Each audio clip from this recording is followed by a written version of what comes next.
Hey everybody, welcome back to Goonies World. I'm Johnny Farrow, also known as Sean, and with me, as always, is Meanie, also known as Ryan. Hello. And of course, we have Goonie, also known as Colin. Oh, hello. And once again, we have our good friend, our special guest, the good Dr. H, also known as Zach. Hi. And we are, again, tonight playing, I guess this is part 2 of Heroes of Sherwood Forest.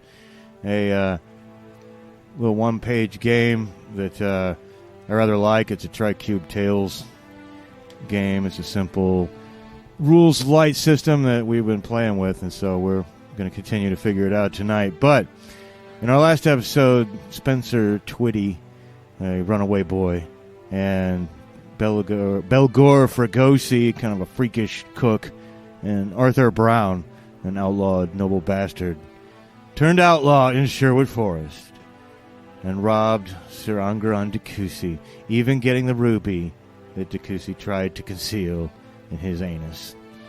And you guys then met the Lovely Lads, a group of adolescent would-be bandits led by young Roger Goode, and you went with them to the tiny Sherwood hamlet of Sourhampton, where you distributed alms to the poor and joined in a nighttime feast of celebration, meager as the feast may have been. But Robin Hood himself has appeared, and he's told you that you've been poaching in his territory, so that's where we begin. You're sitting on logs surrounding a bonfire and a cook pot in the center of the village of rude little huts.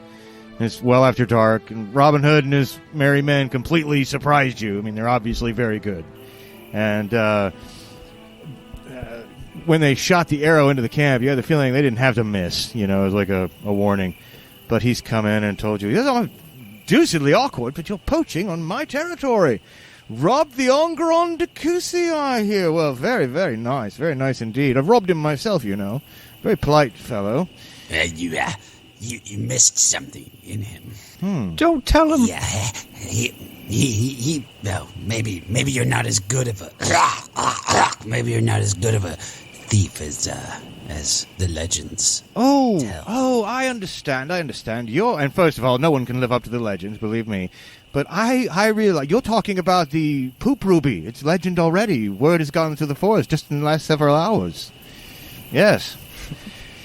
Well, the one that we have that you missed, apparently. It's okay, you know.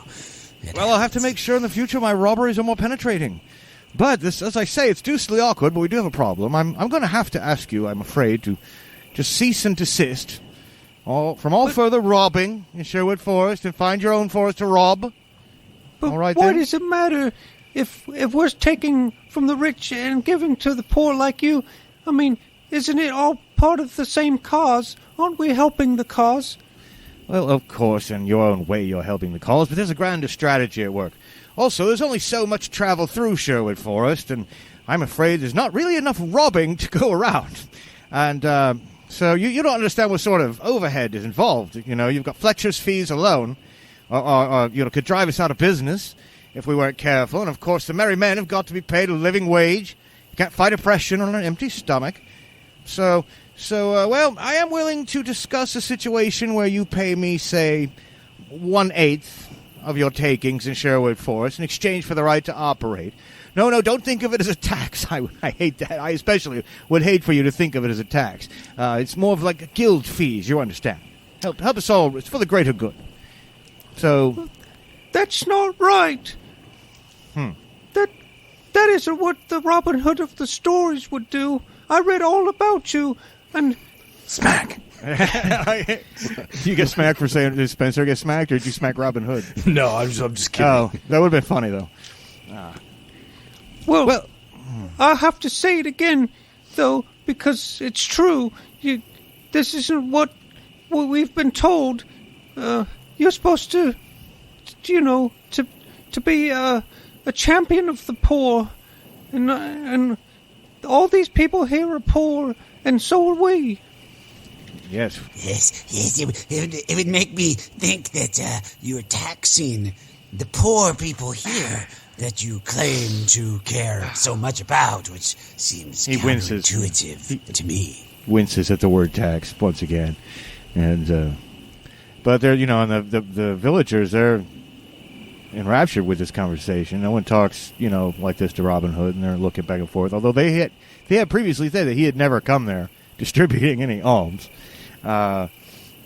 He's certainly here now, and he was like, "Now, all right, I can see that we're going to have to come to some understanding because the merry men here. Now, if it were up to me, I'd probably allow you to operate dues free until, say, next spring. But the merry men have got to be impressed.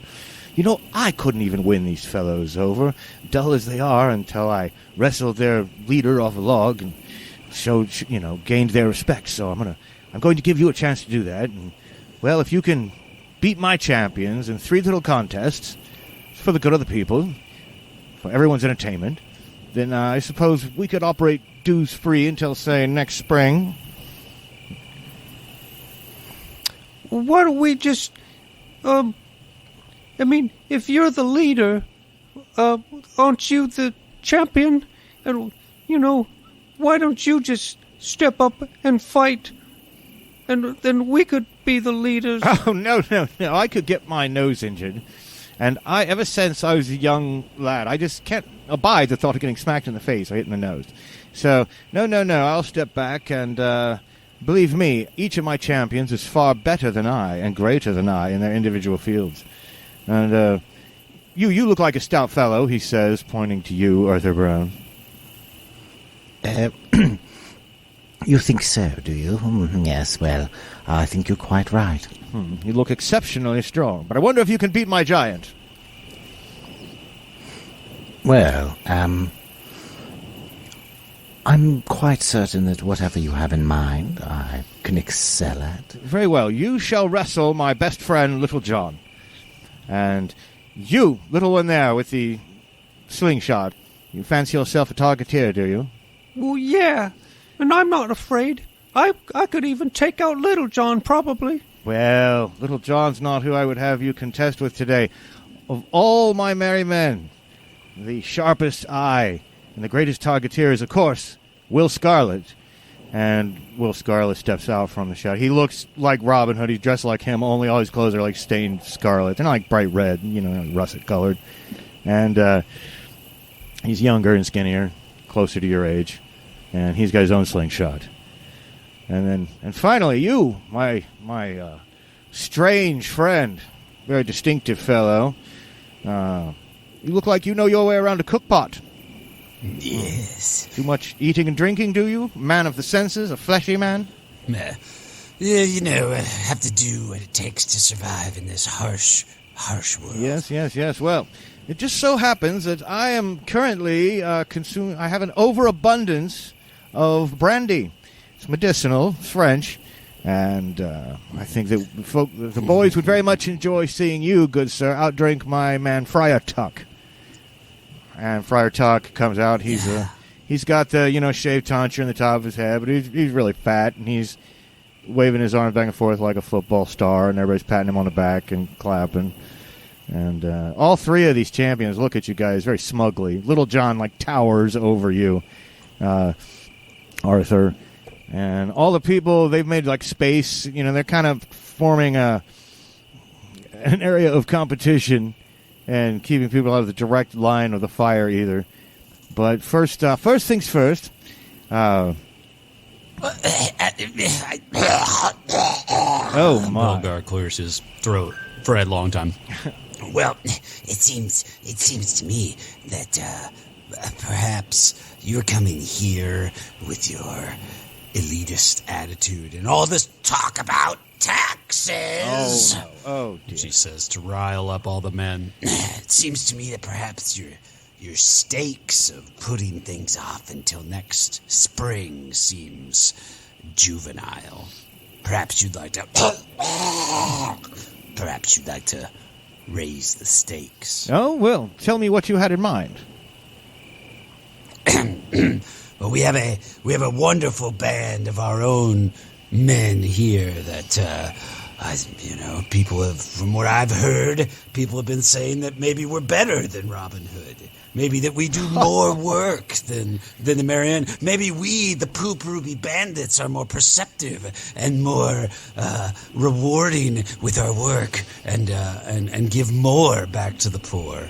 That maybe you should come work for us. I see.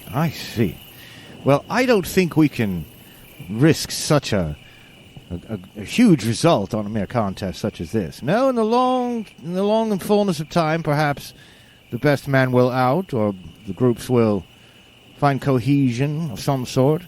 However, I think it far more likely that Flemish mercenaries will murder all of us within the next few weeks if I can't get some things going. So tonight we'll settle this once and for all. So you're right, it is not a once and for all. Perhaps juvenile is a good word for it. I prefer to think of it as a temporary reprieve or postponement of decision as far as what to do with you. Well, you could be allies, but you could get us all killed. It feels like an ultimatum you're giving us, Mr. Hood. Well, I suppose someone's got to be in charge, don't they? And as they say, blood will out. I suppose where I'm from, the dungeons of Nottingham, that's where I'm from. Where I'm from, those who give ultimatums usually end up on the bad side of the ultimatum. Well, I suppose that remains to be seen. However, I'm very sorry to hear that you've done time in the dungeons there. All the more reason for us to be working together. So, why don't you sit down and show my men that you're worth working with? I was going to start with the boy, but I think we'll start with you since you're so eager to engage. This is like a classic drinking contest. So I don't know with your craftiness if you can figure out some way to kind of cheat or find a workaround, or whether you want to use your pure constitution to see if you can literally outdrink him. Sure. Well, first of all, so being highly perceptive, what are we dealing with? So we're dealing with French brandy, you said. Is this a high proof? I mean, typically brandy's not a incredibly high proof alcohol compared to, a whiskey or something like that. Is more of a liqueur? Yeah, and it's about as hard a liquor as anyone gets. Your hard liquors really don't start coming into the diet until a little later. Sure. But how many in does Friar Tuck look already? No, not all. No, he just the one he chugged. He said, that one doesn't count. And he wipes his mouth. Okay. Yeah. I with the cook concept, I figured that he would probably understand. I don't know if there's anything that would give him any sort of an edge in a straight drinking contest. He would understand what alcohol is, how it works. Maybe the only thing I could think of, and I doubt that they're stupid enough to go for it, but would be to, maybe water it down. Understand, either water it down or say he likes his brandy warm, and see if they would allow him to cook some of his brandy for a little bit ahead of time. That makes it stronger, which in reality it doesn't. But okay. Might seem a bit around the bush for the moment of splendor here, so probably just have to go for it. They're going to let you. They would let you do it. They don't laugh at you. Where you're from, I don't know how you drink brandy. You probably leave it outside in the snow to get cold and ruin the taste. Now, where I'm from, where we know how to drink, where we cherish the drink, the only way to drink the drink is a warm drink, a hot drink. And so I will take mine hot, good sir, because that's where you know that it's the strongest and the most flavorful, and only those that can do that contest are the ones that can really drink. Well, says Friar Tug, if you wish to take your time, then go right ahead, but I'll drink mine the good old-fashioned way, the way God made it. And of course, I don't. Well, if you can't hang with the stronger, hotter stuff, that's fine. You can have the edge. Enough talk. It's time for action. Yeah, Belgar will. I'm assuming there's a a fire already. Yeah, around. it's like He'll the take like a cooked cauldron, pot, a pot or something, and he'll take his and start to heat his up to see if he can, and he'll actually boil it, which again will boil off some, not all of the alcohol, but boil off some of it. And they are that stupid. They don't know that. That'll take a little bit. So it should. I think I'll make it easier for you. But while that's boiling, let's get over to Spencer Twitty. Now you over here, says Robin Hood. And now we need a good target. And he looks over at Amy Shakes, Amy, the girl who was paying attention to you, Spencer, in our last episode, the village girl. He goes, this will do nicely. And he takes her and he stands her up against the tree at the edge of the village and puts an apple on her head. And Will Scarlet gets his slingshot out. He goes, now, don't worry. You're not going to kill her. You could crush her head if you miss. But we're going to see which one of you can shoot that off her head or get closest to it. Yeah. Now I'm going to have flashbacks from another fucking game that we played off air where this exact scenario happened and I actually killed somebody with an arrow. Well, hopefully you won't crush her young skull with your slingstone. And this isn't even like a full-on swinging around your head sling. This is like a slingshot, Like a Bart Simpson slingshot. Will Scarlet's got one just for, Normally he uses a bow and arrow. He's just making it a fair contest. Doesn't want to kill her either. He's not going to roll by himself, You're making the roll and you guys are having the contest. So, now no one seems super happy about Amy Shake standing in front of the tree nervously. She's got her eyes closed. She's shaking a little bit. The apple falls off her head once, and Robin Hood goes, no. He puts it back up on her head. Everyone's mildly uncomfortable.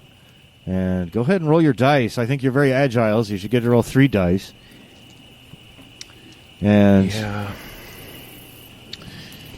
want to see how you do in this contest. Your target number's 5. There's nothing easy about this. So I'm not going to make it super hard at 6, but...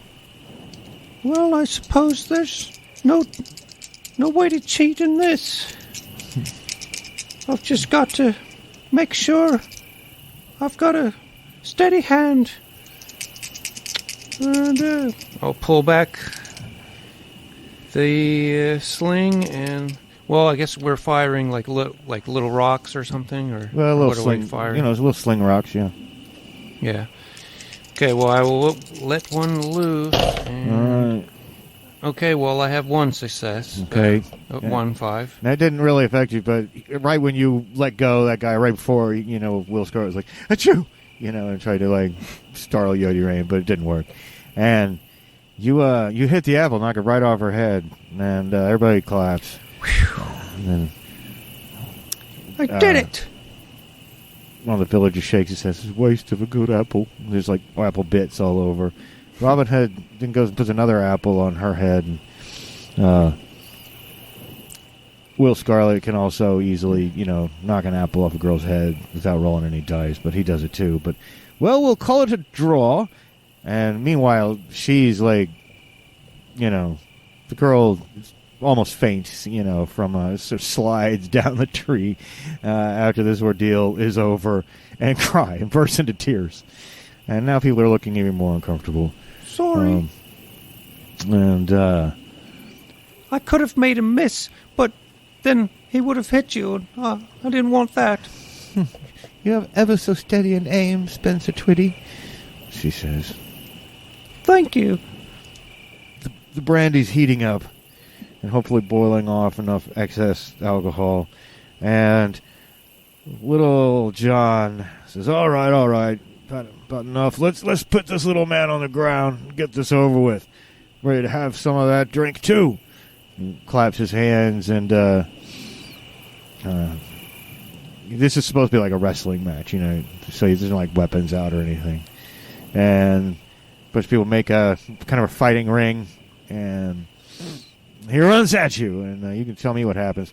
And don't let me forget, I'm supposed to be letting you guys narrate the results of your own, so Colin really could have narrated that however he wanted. Well, of course, I have extraordinary strength. You do. And also am overconfident. So I'm going to let him run at me, and then, duck kind of out of under his grasping arms. What I'd like to do, duck under his grasping arms, come up from behind him, grab him from behind, and throw him on the ground, and basically land on top of him and pin him down there if I can. Well, I hope you can do that. Let's roll the dice and see. With my extraordinary strength. You should definitely be rolling 3 dice. Your standard 5 and 6 success. And... Ooh, 4, 1, 5. And so, there's a 5. So, there is a 5. And that means that you tell us what happens. Presumably exactly what you just said. Yeah. Yeah. And I assume I can't hold him here indefinitely without, rolling more dice or something. well, I don't know. You've knocked him on his ass, and that seems to have surprised everybody. And even he... Got to hold him down till they make the ref does 3 or however many counts they do in pro wrestling. Yeah, they have the same rules. Pro wrestling rules are derived from medieval England. A lot of people don't know this. Yeah. But there's a metal folding chair nearby, just FYI, in case you should need it.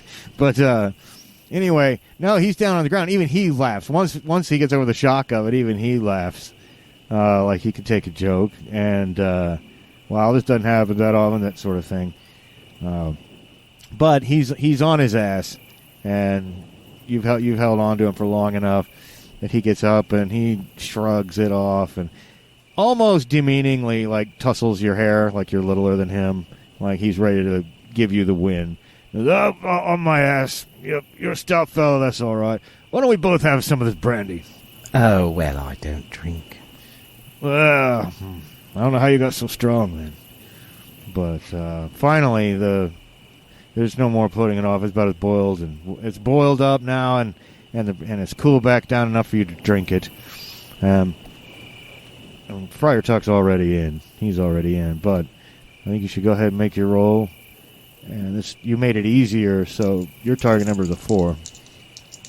And you can narrate how this successfully would turn out in your mind. 5, 4, 1. Okay. Yeah, so I would,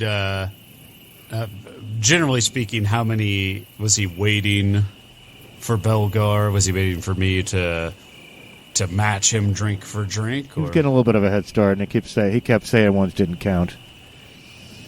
Yeah, so I would. Okay. How many have you had now? Oh, I don't count. That's for the good Lord to keep track of. And how many beads on that necklace of yours that you wear for the Lord? Probably. How many of them have you had in your number of drinks?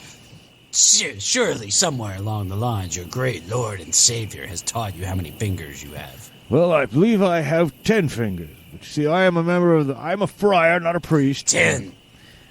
10. 10 fingers. Okay. And he'll line up 10, I don't know, probably not quite full mugs, not quite shot glasses. Mm-hmm. Pour those out. And then just again, his face is kind of burnt and scarred. And I imagine even maybe having an eye patch. I don't remember if I said that before, but it makes sense now. And that he would have that, and then he'd just kind of look at Friar Tuck, and he'd kind of move the eye patch over to the other eye. And so it's just like covering his good eye, and then like this empty eye pit or whatever is showing, and then just like drink, slam, drink, slam, drink, slam, drink, slam, drink, slam, like all 10 of them. Which would be 10 shots of somewhat weakened brandy. And then just kind of look back at him like, you want to keep going? He was also eating a little bit. He's opened his mouth in admiration, and some of the crumbs have fallen out of his mouth, and his eyes have gone wide. And the second he started, slam, slam, slam, slam, slam, the merry men all rushed up and watched you do it. Yeah, Friar Tuck, he pats you on the back and yells. In fact, he does that, thing where he puts his arm around you and then like pulls you into him for an unwanted hug and pours some brandy on your head. all of which is meant to be that you're all right now. And yeah, Belgar would just kind of look. Okay, I bet Belgar's kind of a short dude. Friar Tuck's big. I don't know how tall, but the classic picture in my head of Friar Tuck is it's gonna be absolutely the big jolly man. Yeah.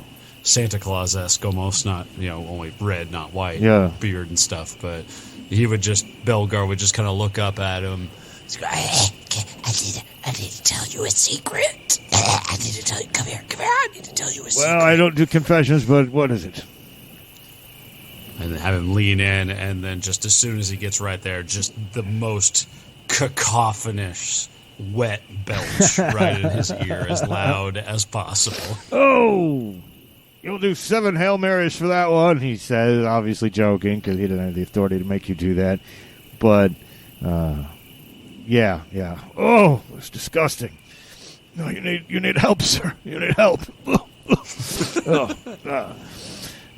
Meanwhile, Amy shakes, holds your hand, Spencer, and everybody comes, pats the rest of you guys on the back and welcomes you into the group. And Robin Hood says, well, I suppose we've all gained each other's respect here tonight.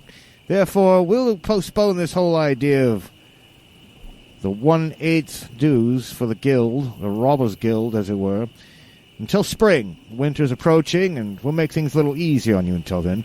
But be very careful, because these Flemish mercenaries are very real. They're looking for me, but they could end up finding you if you're not careful. For I know how to hide. Make sure that you know how to hide. Well, yeah, we could hide, but I think we should continue. We should carry on what we've been doing. We started a great thing, I think, and we're going to rob some more people. There's a lot of rich people that deserve to be robbed out there. My parents, for one, but just anyone we might find out in the forest. We're going to do what we did before. No, I'm telling you. Yes, you don't hide behind trees and in caves and behind rocks. You take the fight to them. Well, if you'd like to take the fight to the Flemish mercenaries, then you be my special guests. In fact, they're going to end up chasing after you and leaving me alone. I've tried to warn you. I see the potential in you, but I am not a prince or a tyrant. I'm merely a very charismatic organizational figure. Therefore, do what you want. If the Flemish mercenaries kill you, it will not be on my head. They'll be beating the bushes soon enough.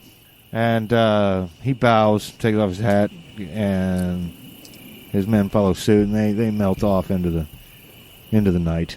Try not to tax anyone on the way back to Loxley. I heard that. And I think he meant you to hear. Shut up. Thank you. And so, yeah, the rest of the night, passes without incident. Only everybody's very impressed with you, all the villagers in Sourhampton. Anyway, the next morning, you guys wake up to the sound of music.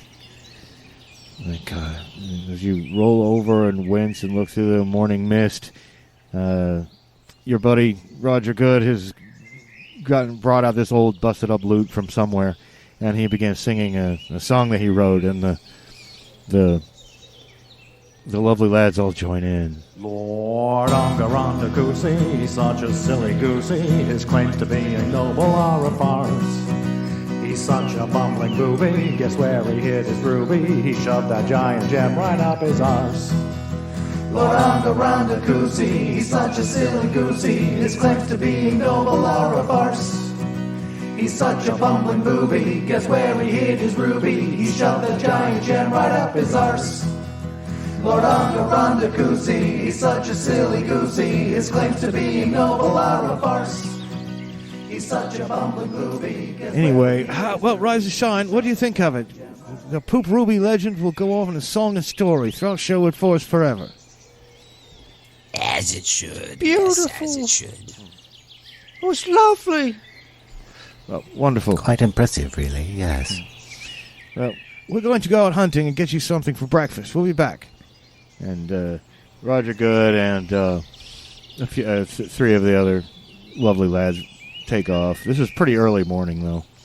And the village gets up and gets out about its business. No assume you guys will do any morning things you do, like shove your face in the running water of the brook, And, after about an hour, it shouldn't be that hard to go off and get a couple rabbits, But after about an hour, it seems like they've been gone a while. And just as you guys have gotten up, you're already up, you're ready to go for the day. You're just waiting around for these guys to get back so they're okay. And you can take them with you, they're part of your band. But Shrimpton and Davy and Wallace just come rushing bursting out of the edge of the woods at the boundary of the village, and they look terribly distraught, and they would run up to the three again. We went out to cut down a poplar that we remembered about, so we can make some bows, for the outlaw gang, right? And we was ambushed. It was terrible. It was the Flemish mercenaries. Yeah, and good old Roger ran to draw them away from us, but it worked. It worked too well, and we got away, and they got him. And most of them talked real funny. Yeah, but one of them had the English, and he said that Roger was the Poop Ruby bandit, and they were taking him off to Nottingham Castle to stand trial before the sheriff. Yeah, what are we going to do? They've got a good head start on us, too. They was on horses, and they was riding fast. They'll have poor Roger there by nightfall. There's no catching up with him now. What do we do? Yeah, what do we do? Well, we'll have to break him out of prison. That's what we'll have to do. We can't allow him to stay in there. They think he's the Poop Ruby bandit. But we're all the Poop Ruby bandits. They would do such terrible things to him in that prison. We must either stop him or break him out. Villagers look expectantly at Arthur. They know there's some, blood will out. He looks like the leader. Yes, well, I do think that is probably for the best. Unfortunately, we don't have horses. No, there'll be no catching up with them. This is Archibald Pretty John. If you'll recall, he's a one-legged, village elder. He says, you can't just waltz in and out of Nottingham Castle like the wind. Not even Robin Hood with all his merry men could raid that castle.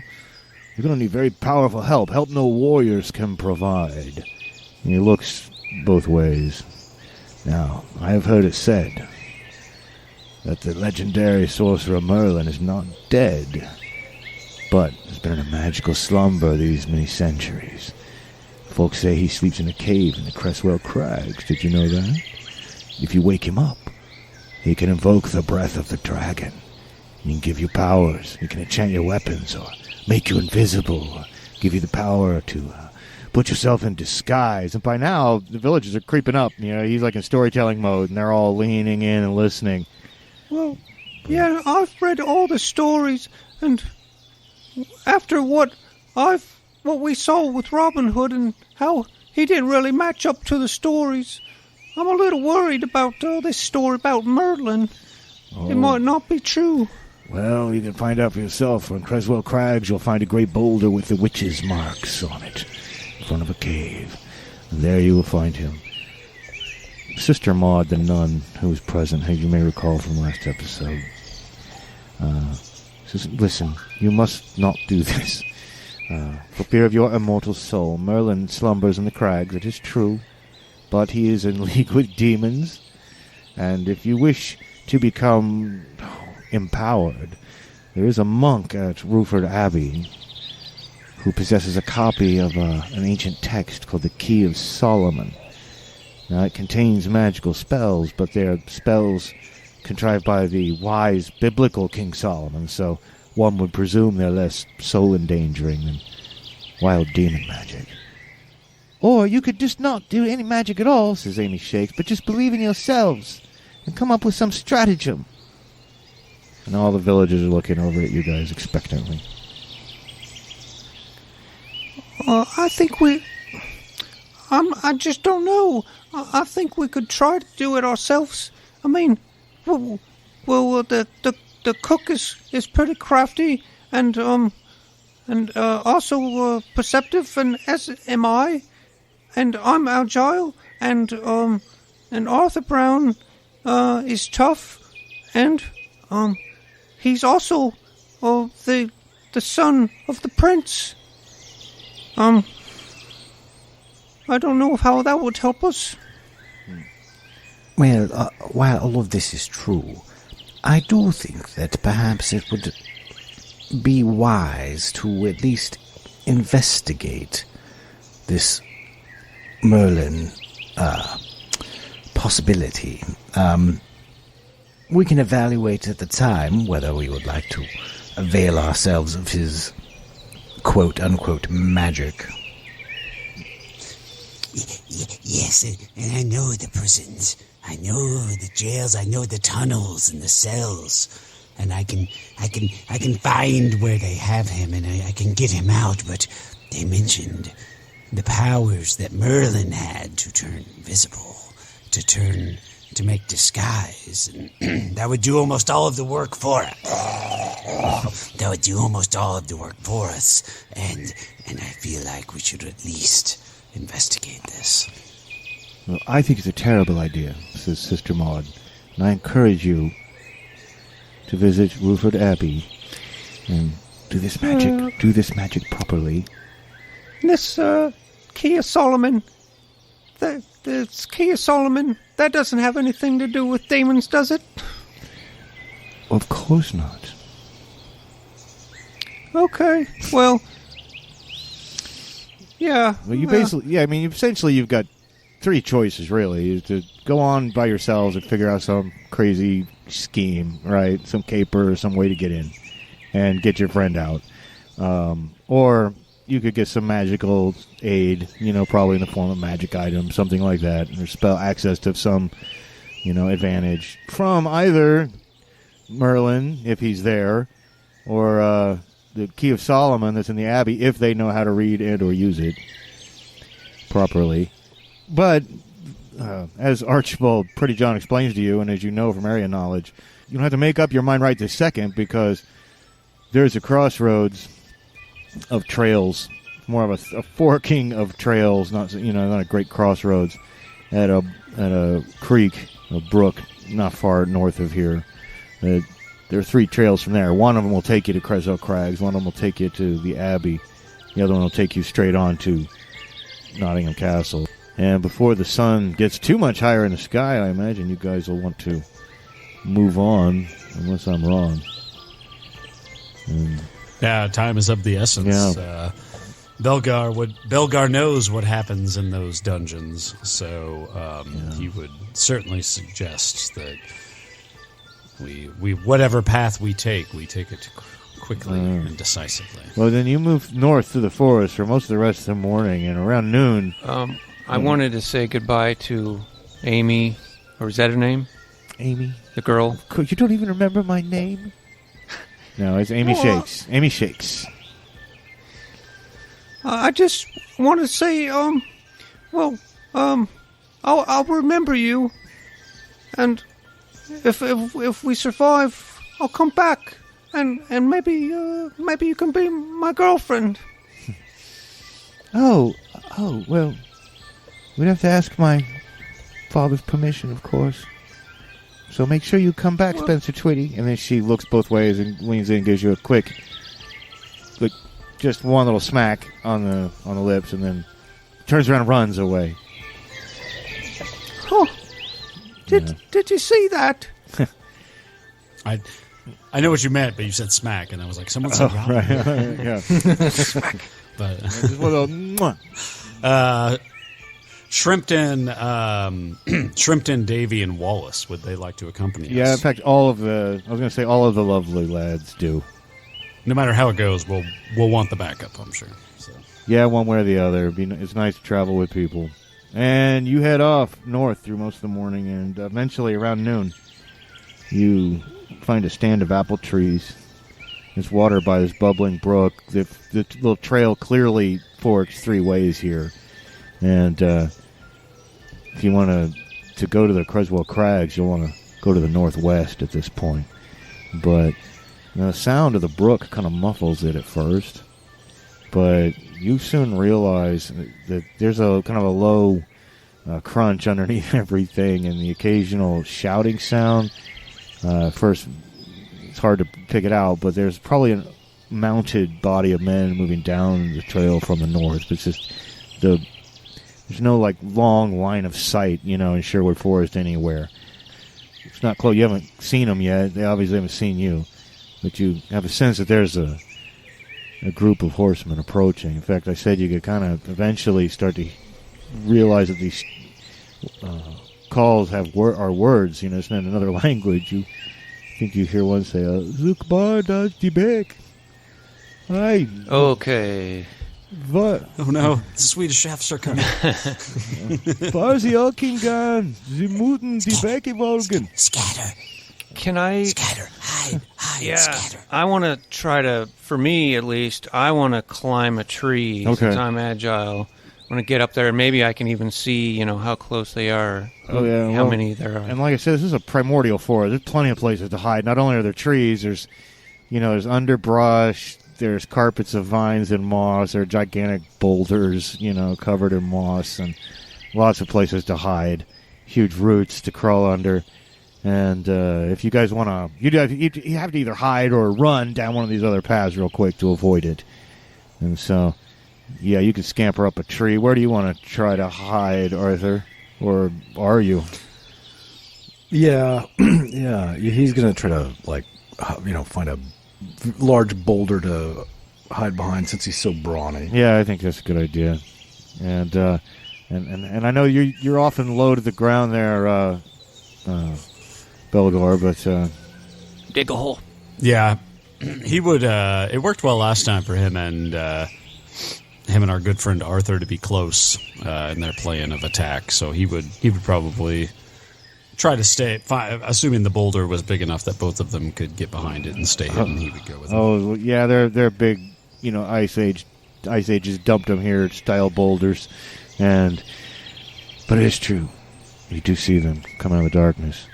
Or out of the forest, and you don't know what Flemish mercenaries look like, but they've got different style helmets than the type of bullets, the Norman bullet helmets that you're used to. These are kind of flatter and almost have a brim, but they're made of metal. They're wearing big quilted armor, so they almost look poofy. They probably got leather under that, and they're riding their horses, but it's still very thickly, tree-covered forest, so it's not like they can go flat out, go galloping around. You see them pushing branches out of the way. But they head down to the water, they come down to the water and start watering their horses, and you guys are real close. I mean, you're only just, yards away.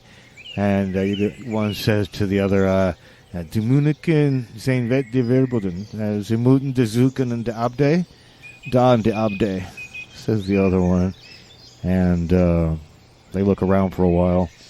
If you guys want to leap out and attack them, let me know. There's a dozen of them, and they're armed and probably dangerous. It'd be you have a lot of, you got a lot of lovely lads all scattered in the woods behind you, but they're boys.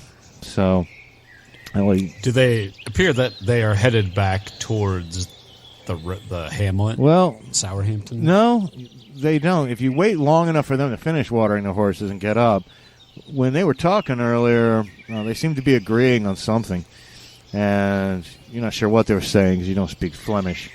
But when they get up, they actually take the road, the fork to the northeast, which would lead them out towards the direction of the abbey. The monk has a spell book. He'll figure that out and take care of them. Yeah, Yeah, we hope so. But anyway, they move off, and you avoid terrible conflict with them, which would have probably killed at least a few of the adolescent lovely lads. So, probably should have made you roll to hide, but I think you're probably hidden pretty good the way you described it. And anyway, you guys, I assume, get back. Yeah, I would tell once we're sure that they're past, far enough past, tell everybody to load up as much water and as many apples as they can, and get back on the trail. Okay. Yeah, definitely there's some apple eating that goes on amongst the youngsters as well. And everybody, it's a good idea, get stocked up. And having avoided the Flemish mercenaries for now, you take that northwestern path, and it eventually curves through the forest, but it descends into what is essentially a gorge. And there are cliffs on either side, and a lazy river down at the bottom of it. Not really, more of a brook or a creek.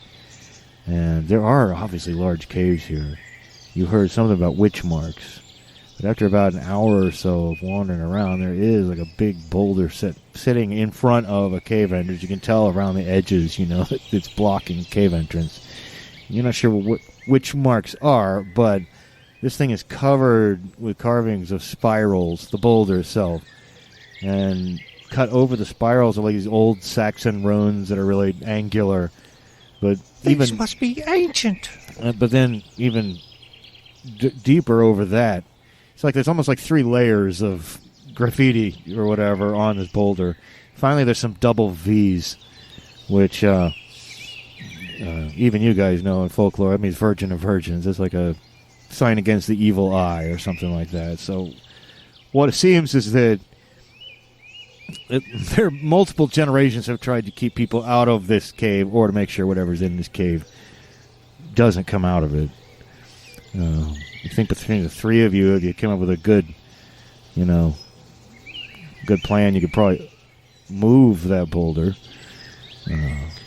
Just with Merlin could move this boulder. I mean, he probably put it there. I bet this is proof that Merlin lives here, because he's the one that moved the Stonehenge and all those big rocks. Yes, perhaps we should. And then Belgar will look around to see, obviously not that he can see a lot, but just to make sure that there aren't a bunch more Flemish mercenaries around.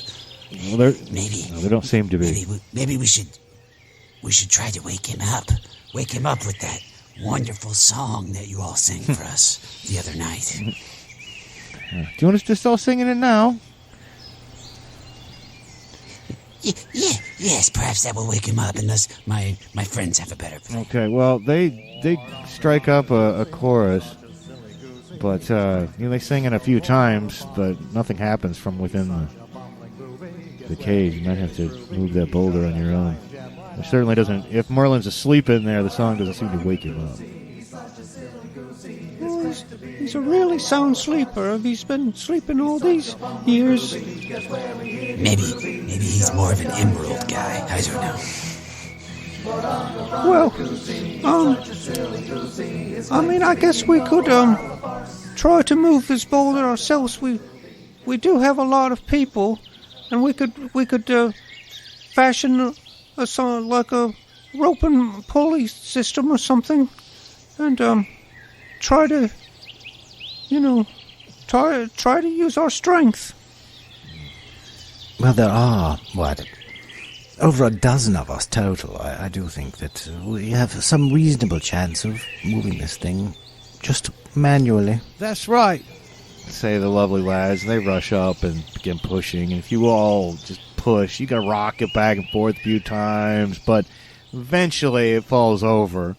And you hear, and no one gets smashed by it because it's not like a perfectly round boulder, and it topples to one side. And of course, it's like it's perfectly flat, bit of dirt and mud now underneath it with all kinds of like worms and roly-polies and things like that crawling all over it. But the access to the cave is now clear. And if you look inside, there's like a roughly circular chamber in there. But the walls of it are totally covered with spirals. No runes or anything else, just spiral symbols in great profusion. They're all over the walls of this natural cave. But there is a man asleep in here. He's like covered with spider webs, but you can see his breath, his chest rising and falling, and a light snore. And it's Merlin.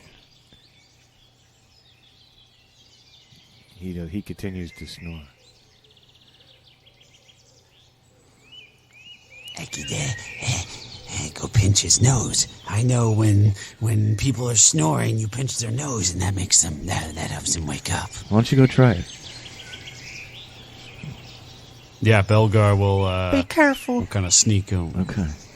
Yeah. Yeah. Belgar will sneak over there the best that a very rotund man can, and obviously take a look and get a closer look at Well, you can see him, the plant. You can see him through the gauziness of the spider webs, and you're kind of expecting this old man, right? You think of Merlin, picture some wizard with a long beard, and this guy is not like a super old man.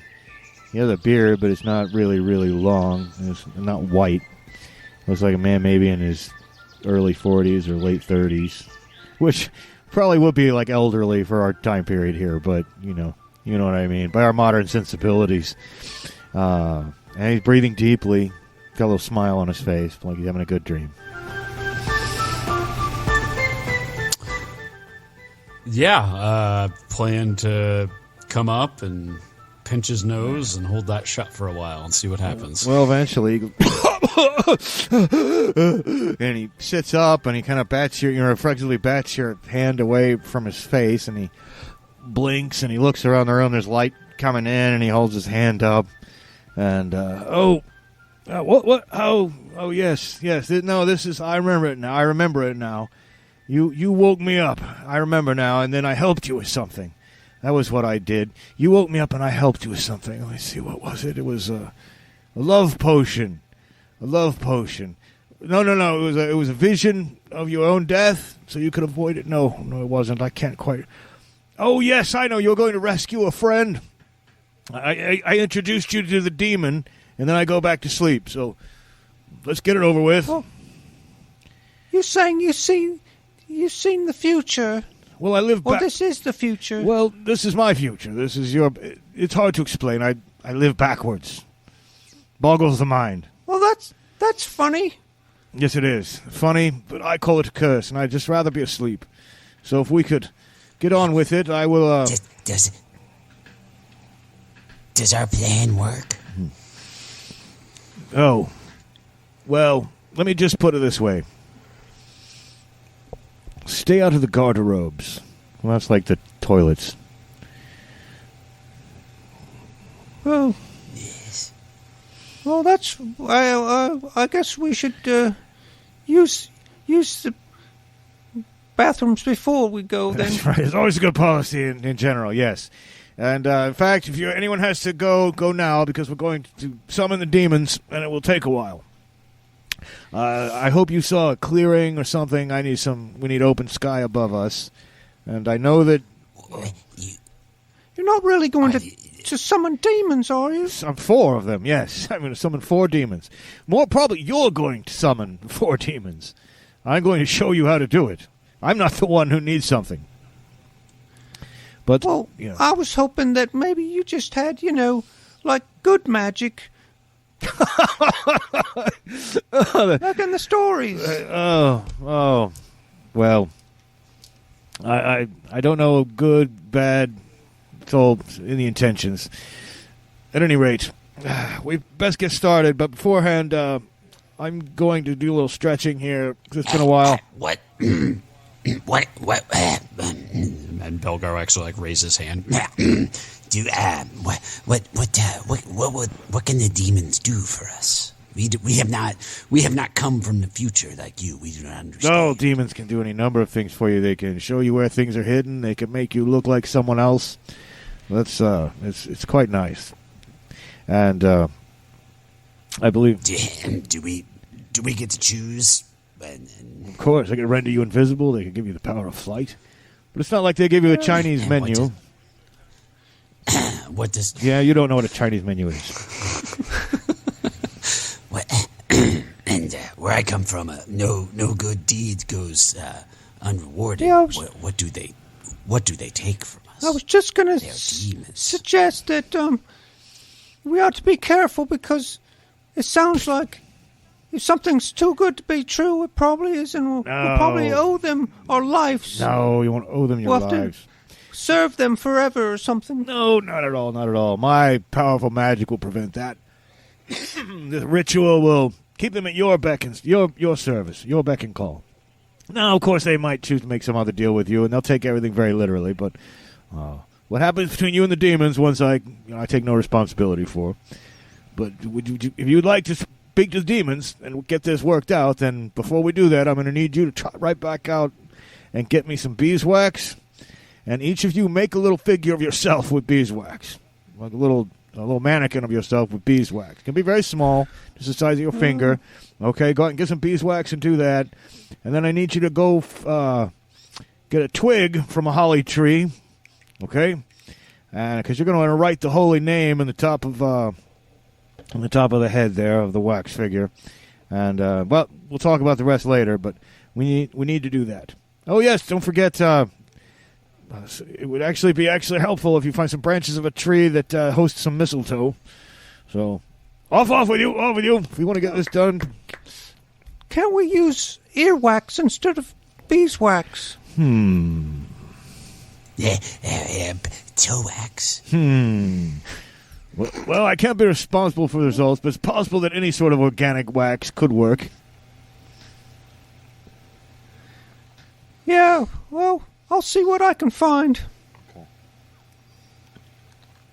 Well, so I guess we're going to do this, aren't we? Well, if you want to. We have no choice now. Yeah, I mean, we came all this way and waked him up.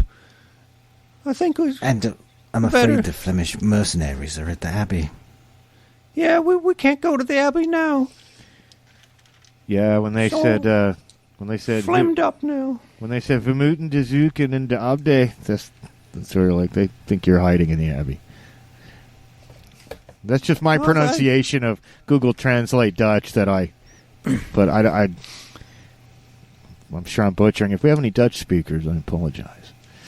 But I am told that if it's Flemish, it will sound more French, though. They'll pronounce it more French because they're Flemish. They speak Dutch, but anyway. So, yeah, if you guys want to actually... Are you guys going to use body wax from your own bodies, or are you going to go out and take, some time to get some proper beeswax? Well, I think we'd probably attempt to find... Okay. Yeah. I mean, we're in the English forest. I don't know how many, bee colonies we're going to naturally come across. I'm sure it'll take a while. Holly tree seems that's easy. Thematic. Even mistletoe seems like that's probably not too difficult to find. Ivies of different types, but I don't know a lot about England, but would think that there's not a lot of just random bee colonies around. Well, I'll let you go. But we'll find out. Well, you haven't read Winnie the Pooh. That's true. Well, totally we just need to try to find about a little, 3-foot-tall anamorphic bear in a red shirt that we can follow around, and that'll get us. Well, I'll tell you who does have aviaries, but probably not the best place to go right now is the Abbey. Or apiaries or aviary? Not what do they call them? Is it an apiary? Apiary. Apiary.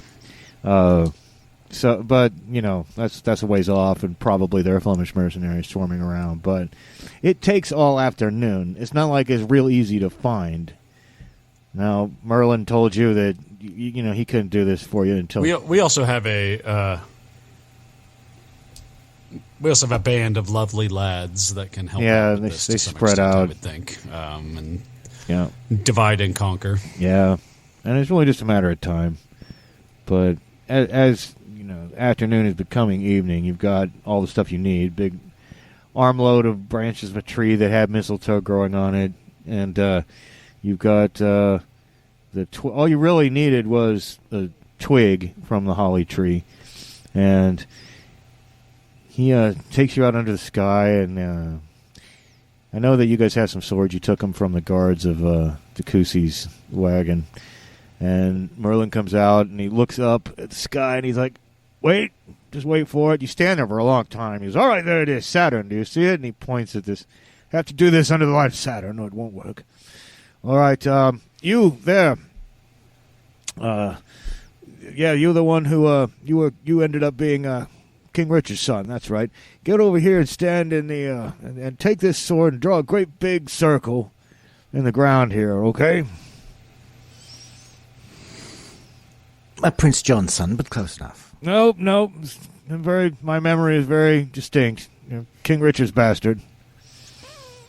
Oh, really? Fascinating. Well, he'll go ahead and do whatever he draw a circle. Okay. All right. Now, the rest of you, on one end over here, I want you to write these names. Can you write these names at the cardinal points of the compass around it? Gremory, Zagan, Vapula, and Firiel. Go ahead. There you go. Don't worry about spelling. They don't care so much about spelling. And then, meanwhile, you guys build a fire from the branches of the tree that was host to the mistletoe right here in the middle of the circle. Yes? Okay. You all got your little wax figures of yourselves, right? Okay. Oh, Yes. All right, now, call the demon Firiel. Call it for him. what's his name? Firiel. Firiel? Yeah, call for him. Summon the demon Firiel. I'll be over here. And he rushes over and hides behind a great big boulder. That's not comforting. Well, should we say his name all at once? I mean, I don't want to be the only one that says his name. Draw straws. I think we're in this together. We should all say it at once. And, that way we're all responsible. And no one can claim it was the other one's fault if this turns out badly. I agree. What are we saying again? Firiel? That's right, Firiel. You just said it.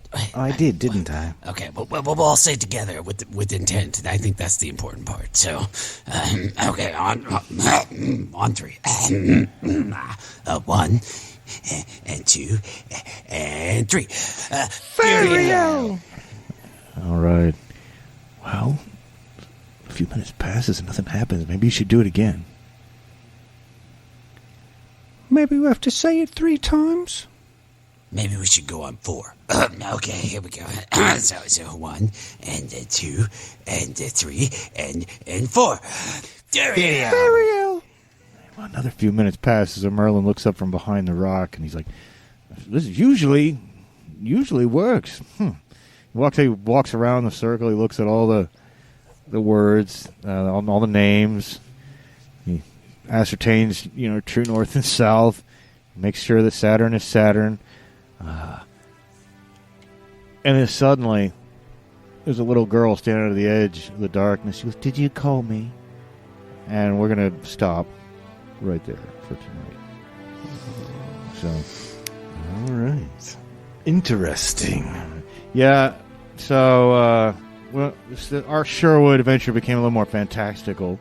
But and if anyone listened to our Rice's Pendragon episodes, this is the same Merlin character who lives backwards. And so, anyway, we'll find out what happens next time with Firiel the demon, and whether the demon can help you or not.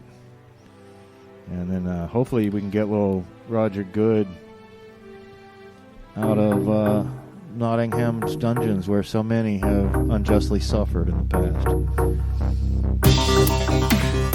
Hey everybody, if you like our podcast, don't forget to leave us a good rating and or review on Apple Podcasts, Podchaser, Spotify, or wherever you're able. Subscribe to us on YouTube, follow us on Twitter at Goonies_world, and check out our website at GooniesWorldPodcast.com. Email us at GooniesWorldPodcast@gmail.com. Thank you for listening.